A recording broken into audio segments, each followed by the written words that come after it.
প্ৰথমতে 2 কাপ মাখানা ল'ব মাখানাটো ভালকৈ 2 to 3 মিনিট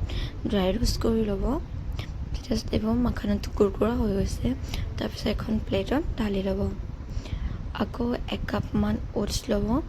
ওটছটো আকৌ ভালকৈ 2 to 3 মিনিট ড্ৰাই ৰোষ্ট কৰি ল'ব যেতিয়া দেখিব ওটছটো ৰঙচুৱা হৈছে তেতিয়া এখন প্লেটত ঢালি ল'ব তাৰপিছত আকৌ 1 কাপ মান পোহা ল'ব মানে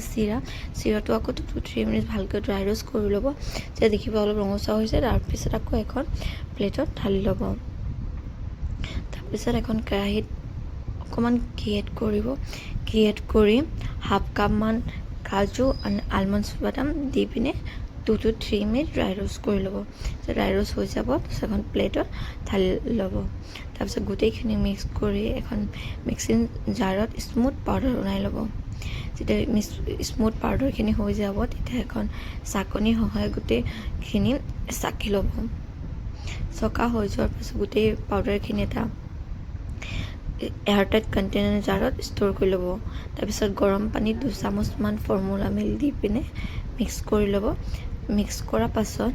যোনটো হোমমেড চেলেক্স বনাইছিল তাৰে 2 চামুচমান দি দিব আৰু দি দিয়াৰ পাছত ভালদৰে মিক্স কৰিব আৰু মিক্স কৰাৰ পাছত হোমমেড চেলেক্স অলপ লিকুইড ফৰ্মত ৰাখিব পিছত চেলেক্স অলপ ডাঠ হৈ যাব তাৰপিছত এয়া চাওক আপোনালোকৰ হোমমেড চেলেক্স ইজ ৰেডি